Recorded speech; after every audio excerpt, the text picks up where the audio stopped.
आज की क्लास में हम कवर करेंगे इंडियन पॉलिटी का पार्ट है कॉन्स्टिट्यूशन, यानी कॉन्स्टिट्यूशन के सोर्सेज यानी स्रोत। भारतीय संविधान के कौन कौन से स्रोत हैं और वो कौन कौन से स्रोत हैं जो हमने फॉरेन से लिए हैं। ठीक है जी। सोर्सेज देखने हैं तो आपको पता है इंडिया ने अपना कॉन्स्टिट्यूशन जो है अन्य देशों से इंस्पायर होकर लिया है। अन्य देशों से हमने कई सिस्टम अडॉप्ट किए और फिर उन सिस्टम को भारतीय परिस्थितियों यानी इंडियन कंडीशन में एडजस्ट किया। तो भारतीय संविधान पर कई अन्य देशों का प्रभाव रहा है। कई बार हमारे संविधान को उधारों का थैला कहा जाता है क्योंकि इस पे काफी ज्यादा विदेशी प्रभाव रहा है, परंतु भारतीय कंडीशन में इसको अडॉप्ट किया गया और भारत की कंडीशन के हिसाब से इसे लागू किया गया। तो सबसे पहले सोर्सेज में देखते हैं कि इंडियन कॉन्स्टिट्यूशन पे सबसे जो बिगेस्ट सोर्स आता है वो आता है गवर्नमेंट ऑफ इंडिया एक्ट 1935 यानी भारत सरकार अधिनियम 1935। गवर्नमेंट ऑफ इंडिया एक्ट 1935 में सबसे ज्यादा प्रोविजन लिए हैं, यानी इस एक्ट से हमने 250 प्रोविजन यानी 250 आर्टिकल के आसपास यहां से लिए हैं। इसके अलावा यहां से गवर्नर की पोस्ट, जो हमारे देश में गवर्नर होता है, उस पोस्ट पे इसका प्रभाव दिखाई देता है। इसके अलावा फेडरल सिस्टम के जो कुछ प्रोविजन है वो यहां से लिए गए हैं। तो गवर्नर की पोस्ट हो गई, फेडरल सिस्टम हो गया, तो यहां से हमने 250 आर्टिकल लिए हैं। तो हमारे संविधान पर सबसे ज्यादा अगर किसी चीज का प्रभाव रहा है तो वो गवर्नमेंट ऑफ इंडिया एक्ट 1935 है। इस एक्ट ने भारतीय संविधान पर बहुत ज्यादा प्रभाव डाला, तो इसको मिनी कॉन्स्टिट्यूशन कहा जाता है। यानी भारतीय संविधान में जो सोर्सेज आए हैं उस सोर्सेज के आधार पर इसको मिनी कॉन्स्टिट्यूशन यानी छोटा संविधान कहा जाता है। ठीक है जी। नेक्स्ट में देखते हैं 1935 के कानून के बाद नेक्स्ट जो सोर्स आता है कंट्री वाइज वो आता है यूके यानी इंग्लैंड। तो ब्रिटेन या इंग्लैंड से हमने कंट्री वाइज यानी देशों के आधार पे सबसे ज्यादा प्रोविजन यहीं से लिए। तो यूके इंग्लैंड जो है इसने हमारे ऊपर शासन किया है, रूल किया है, तो इससे हमें सबसे ज्यादा चीजें लेने का मौका मिला। तो यूके से सबसे पहले आता है पार्लियामेंट्री सिस्टम, पार्लियामेंट्री डेमोक्रेसी यानी संसदीय लोकतंत्र। हमने संसद की जो प्रणाली बनाई है और लोकतंत्र को एडॉप्ट किया है वो जो है इंग्लैंड से सीधे रूप में लिए गए। तो पार्लियामेंट्री डेमोक्रेसी हमने यूके से ली है, इंग्लैंड से ली है। ठीक है जी। इसके बाद आता है सिंगल सिटीजनशिप यानी एकल नागरिकता। हमारे देश में सिंगल सिटीजनशिप मिलती है, वो हमने यूके से ली है। ठीक है जी। तो एकल नागरिकता। इसके बाद आता है रूल ऑफ लॉ यानी कानून का शासन, ये भी इंग्लैंड से लिया है। इसके बाद आता है power and functions of PM यानी प्रधानमंत्री की जो पोस्ट है, पावर है और फंक्शन है, वो सीधे इंग्लैंड से लिए गए हैं। तो पावर फंक्शन पर सीधा प्रभाव इंग्लैंड का है। इसके बाद आता है जी जिसको कह देते हैं हम पावर ऑफ प्रेसिडेंट यानी राष्ट्रपति की शक्तियों के ऊपर भी इंग्लैंड का प्रभाव दिखाई देता है, क्योंकि इंग्लैंड में भी जो क्वीन है उसकी पावर जो है कम होती है, उनके पास कॉन्स्टिट्यूशनल पावर होती है। ऐसे ही भारत में राष्ट्रपति के पास भी कॉन्स्टिट्यूशनल पावर्स होती हैं। तो कॉन्स्टिट्यूशनल पावर जो है हमने सीधी प्रेसिडेंट की यूके की क्वीन से ली है ताकि भारत की पार्लियामेंट्री सिस्टम के साथ वो एडजस्ट हो पाए। ठीक है। इसके बाद आता है पोस्ट ऑफ सीएजी यानी कैग कंपेट्रोलर ऑडिटर जनरल की पोस्ट जो है वो भी इंग्लैंड से ली गई है।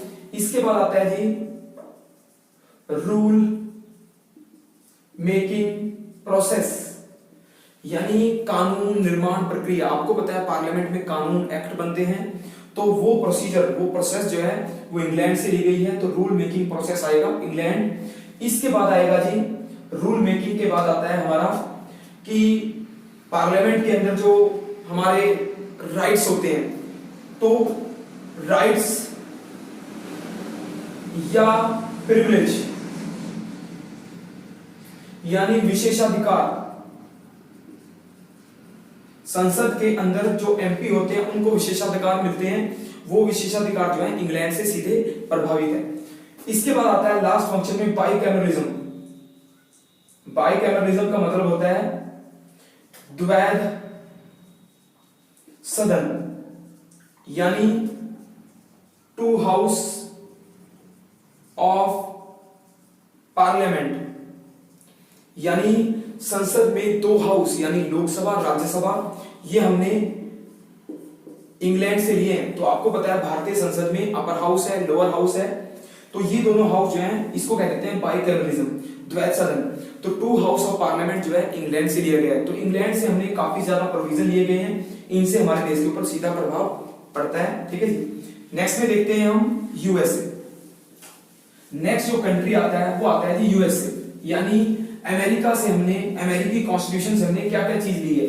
तो अमेरिकी कॉन्स्टिट्यूशन यानी यूएसए से आता है, सबसे पहले आता है कि हमने जो कॉन्स्टिट्यूशनलिज्म है यानी कॉन्स्टिट्यूशन बनाया है, यानी संविधान का निर्माण किया है, ये सीधा प्रभाव हमें यूएसए से मिला है। यानी यूएसए का ओल्डेस्ट कॉन्स्टिट्यूशन माना जाता है। तो भारत ने कॉन्स्टिट्यूशन की जो राइटिंग होती है, कॉन्स्टिट्यूशन को अडॉप्ट करना होता है, उसके जो प्रोविजन है वो यूएसए से लिए हैं। ठीक है जी। इसके बाद आता है यूएसए से जुडिशियल सिस्टम, यानी न्यायपालिका या न्याय व्यवस्था। तो भारत में आपको पता है जुडिशियल सिस्टम जो है यूएसए से सीधा अडॉप्ट है। तो जुडिशियल सिस्टम में आएगा सुप्रीम कोर्ट, यानी सुप्रीम कोर्ट की पावर, फंक्शन, प्रोविजन जो है सीधे अमेरिका से मिलते हैं। हाई कोर्ट के फंक्शन और पावर जो है वो भी यूएस से मिलती हैं। तो सुप्रीम कोर्ट और हाई कोर्ट के प्रोविजन जो है मैक्सिमम यूएस से इंस्पायर है। इसके बाद आएगा जुडिशियल रिव्यू, यानी न्यायिक पुनर्निरीक्षण, या इसे कह देते हैं समीक्षा। न्यायिक समीक्षा या जुडिशियल रिव्यू जो है यूएस से लिया गया है, अमेरिकी संविधान में मिलता है ये। ठीक है जी। इसके बाद आता है PIL, यानी पब्लिक इंटरेस्ट लिटिगेशन, जनहित याचिका। तो जनहित याचिका भी यूएस में चलती है, बाद में आई है ये भारत में। तो PIL का कॉन्सेप्ट भी सीधे रूप में यूएस से इंस्पायर है। ठीक है जी। इसके बाद आते हैं PIL के बाद देखते हैं हम फंडामेंटल राइट, यानी FR। तो फंडामेंटल राइट जो है वो हमने अमेरिका से लिए हैं। तो इसको नॉर्मली मैग्ना कार्टा कह देते हैं, मैग्ना कार्टा। तो भारतीय संविधान का जो मैग्ना कार्टा है यानी फंडामेंटल राइट्स है वो सीधे रूप में यूएस से इंस्पायर है। तो फंडामेंटल राइट कहो या मैग्ना कार्टा कहिए, ये जो है यूएस से लिए गए। तो प्रोविजन जो है फंडामेंटल राइट के हमने यूएस से लिए हैं। ठीक है जी। इसके बाद आता है यूएस से हमने post and functions and power of vice president, यानी उपराष्ट्रपति की जो शक्तियां हैं, उपराष्ट्रपति का जो पद है, उपराष्ट्रपति का पद और उसकी शक्तियां जो है यूएस से ली हैं। तो अमेरिकी संविधान में वाइस प्रेसिडेंट का पद है, पोस्ट है, तो हमने उसको लिया। वहां भी वाइस प्रेसिडेंट जो है सीनेट का चेयरमैन होता है, और भारत में भी वाइस प्रेसिडेंट जो है चेयरमैन ऑफ राज्यसभा होता है, यानी राज्यसभा का चेयरमैन होता है। तो ये हमने सीधे वहीं से इंस्पायर किए हैं। ठीक है। तो हमने यूएस से काफी चीजें ली हैं, जुडिशियल सिस्टम है, इसके अलावा कॉन्स्टिट्यूशन का हो गया, फंडामेंटल राइट हो गया, ये चीजें अमेरिकी संविधान से ली गई। ठीक है जी। तो अमेरिकी संविधान के बाद आता है हमारा नेक्स्ट में देखते हैं कनाडा, यानी कैनेडियन संविधान से। कनाडा से हमने क्या क्या लिया, तो यहां से हमने लिया जी फेडरल सिस्टम, यानी संघात्मक व्यवस्था। कैनेडियन कॉन्स्टिट्यूशन से हमने लिया है फेडरल सिस्टम। तो इसको नॉर्मली हम कह देते हैं क्वासी फेडरलिज्म, या कह देते हैं federalism with strong centre, with strong centre, यानी ऐसा फेडरलिज्म जिसमें सेंट्रल गवर्नमेंट जो है मोर पावरफुल है देन स्टेट, यानी केंद्र से ज्यादा शक्तिशाली है हमारी सेंट्रल गवर्नमेंट। तो कनाडा के संविधान से हमने फेडरल सिस्टम लिया और वहां से स्ट्रॉन्ग सेंटर यानी पावर के लिए। इसके अलावा हमने स्टेट के जो गवर्नर होते हैं उनकी अपॉइंटमेंट जो है वो भी कनाडा से ली है, ठीक है जी। तो कैनेडियन संविधान से हमने फेडरल सिस्टम का कॉन्सेप्ट एडॉप्ट किया है, ठीक है। कनाडा के बाद आता है जी हमारा आयरलैंड। आयरलैंड जो है इससे लिया हमने डीपीएसपी यानी directive principle of state policy, यानी राज्य नीति के निर्देशक सिद्धांत। तो राज्य नीति के निर्देशक सिद्धांत जो है डीपीएसपी यानी पार्ट 4 जो है हमने आयरलैंड से अडॉप्ट किया है, यानी सोशल एंड इकोनॉमिकल राइट। तो इकोनॉमिकल राइट हमने आयरलैंड से लिए हैं। अगर क्वेश्चन आता है पॉलिटिकल एंड सिविलियन राइट कहां से लिए, तो पॉलिटिकल एंड सिविलियन राइट हमने यूएस से लिए, यानी मैग्ना कार्टा हमने यूएस से लिया। तो यहां से सोशल आते हैं और इकोनॉमिकल आते हैं। इसके बाद आएगा जी nomination of 12 members in Rajya Sabha, यानी राज्यसभा में 12 सदस्यों का मनोनयन, यानी राज्यसभा में राष्ट्रपति के द्वारा 12 मेंबर्स को नॉमिनेट किया जाता है, नॉमिनेशन होता है। वो नॉमिनेशन पावर जो है आयरलैंड से सीधे रूप में ली गई है। तो आयरलैंड से हमने दो चीजें मुख्य रूप से ली है, डीपीएसपी डायरेक्टिव प्रिंसिपल और nomination of 12 member in Rajya Sabha, यानी राज्यसभा में 12 मेंबर का नॉमिनेशन। नेक्स्ट आता है जी हमारा आयरलैंड के बाद रशिया यानी रूस। रशिया से हमने सबसे पहले आता है एफडी यानी फंडामेंटल ड्यूटीज ली हैं, यानी मौलिक कर्तव्य हमने रशिया से लिए हैं। मौलिक कर्तव्य आपको बताया पार्ट 4A यानी 4A जो है हमने रशिया से अडॉप्ट किया है। ये 1976 में यानी 42 अमेंडमेंट में अडॉप्ट किया गया था, यानी ये ओरिजिनल कॉन्स्टिट्यूशन में नहीं था। हमने बाद में 1976 में 42 अमेंडमेंट में इसको अडॉप्ट किया था, ठीक है जी। इसके बाद आता है हमने सोशलिज्म यानी समाजवाद का जो कॉन्सेप्ट है वो भी रशिया से अडॉप्ट किया है, ठीक है जी। इसके अलावा आएगा जस्टिस यानी न्याय। जस्टिस जो है हमारे संविधान का एक मेन कोर पार्ट है। जस्टिस यानी लोगों के साथ सोशल इकोनॉमिकल पॉलिटिकल जस्टिस करनी है। तो न्याय जो सिस्टम है, जस्टिस जो है हमने कॉन्सेप्चुअल रशिया से अडॉप्ट किए।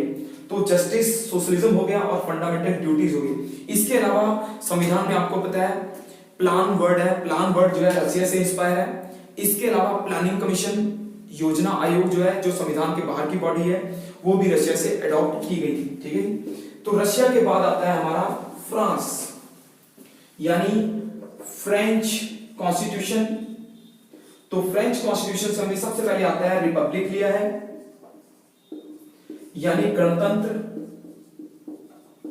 तो फ्रेंच रेवोल्यूशन का जो कॉन्सेप्ट था वो भी आया, प्लस रिपब्लिक का कॉन्सेप्ट हमने फ्रांस से लिया है। गणतंत्र यानी India is a Republic country. Republic का मतलब होता है कि जिसका हेड ऑफ स्टेट जो है इलेक्टेड होता है पब्लिक के द्वारा, यानी जनता द्वारा निर्वाचित होता है। रिपब्लिक के बाद आता है लिबर्टी, इक्वालिटी एंड फ्रेटर्निटी,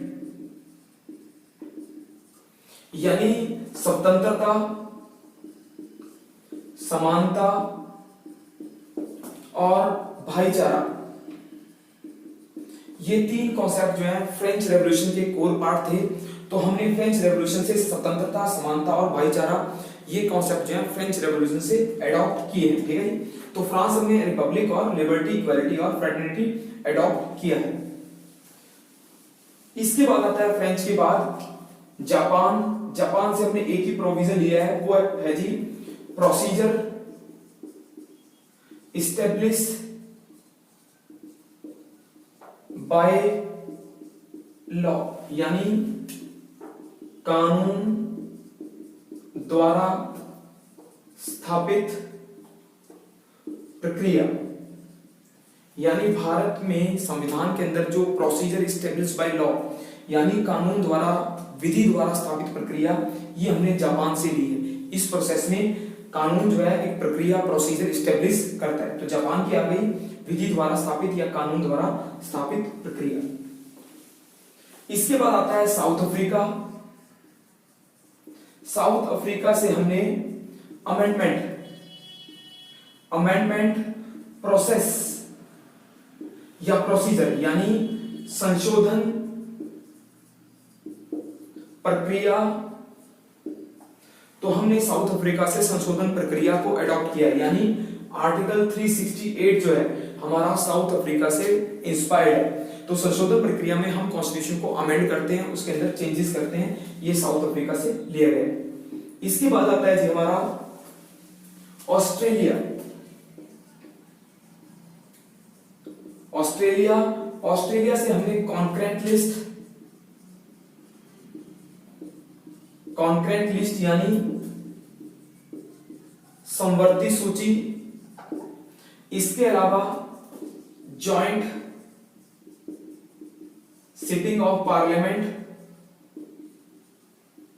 ये दो चीजें दी हैं। तो ऑस्ट्रेलिया से हमने जॉइंट सिटिंग ऑफ पार्लियामेंट और कॉन्करेंट लिस्ट जो है ऑस्ट्रेलिया से अडॉप्ट की है।